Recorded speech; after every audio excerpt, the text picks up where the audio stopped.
월드 이 브리핑입니다. 먼저 중국입니다.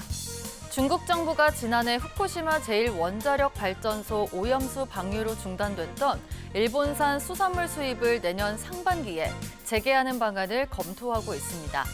리창 중국 총리가 내년 5월에서 6월 일본에서 개최 예정인 한중일 정상회의에 맞춰 일본을 찾아 수입 재개 방침을 전하는 방안이 유력하다고 일본 언론이 전했는데요. 일본산 수산물의 최대 수입국이었던 중국은 작년 8월 후쿠시마 제1원전 오염수 방류를 시작하자 일본산 수산물 수입을 전면 금지했습니다. 일본 정부가 지난 9월 중국의 오염수 시료 채취 검사를 허용한 뒤 양국은 수산물 수입의 단계적 재개에 합의했습니다.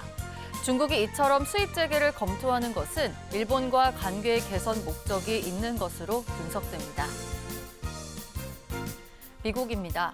도널드 트럼프 대통령 당선인이 파나마 정부를 향해 운하 통행료를 인하하지 않을 경우 파나마 운하 소유권을 미국에 반환해야 한다고 위협했습니다. 트럼프 당선인이 SNS를 통해 통행료가 과도하다며 인하를 요구한 건데요.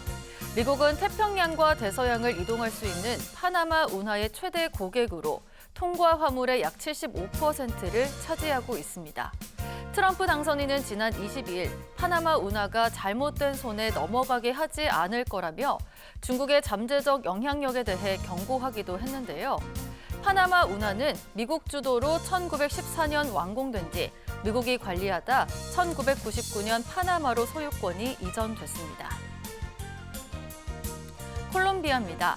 세계 최대 커피콩 생산지 중 하나인 콜롬비아에서 지난 3년 동안 꾸준히 감소했던 커피 원두 수확량이 늘고 수출량도 회복하고 있는 것으로 나타났습니다. 기후변화와 가뭄으로 세계 양대 커피 생산국인 브라질과 베트남의 수확량이 감소하면서 세계 커피 원두 가격이 50년 만에 최고치로 치솟았는데요. 이런 상황에 콜롬비아 커피 원두에 대한 수출 수요가 급격히 증가했습니다.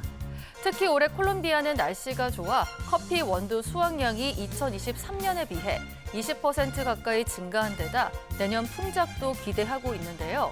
하지만 브라질과 베트남의 생산 감소로 국제시장에서 커피콩 가격은 높은 수준을 유지할 것으로 예상됩니다. 끝으로 중국입니다. 세계에서 가장 빠르게 재생에너지를 늘려나가고 있는 중국이 이번엔 100만 킬로와트 규모의 태양광 태양열 발전 시범 프로젝트를 시작했습니다. 중국 신장 위구르 자치구 하미시에 있는 100만 킬로와트 통합 태양광 태양열 에너지 시범 프로젝트가 국가 태양광 그리드에 연결됐는데요. 이 프로젝트는 태양 에너지의 빛의 반사와 굴절 원리를 이용한 선형 프레넬로 태양 에너지를 전기로 변환하는 것을 극대화하도록 설계됐습니다. 특히 태양광과 태양열의 결합으로 낮에는 태양광 발전을 하고 밤에는 태양열 발전으로 전환해 연중 무휴 발전이 가능한데요.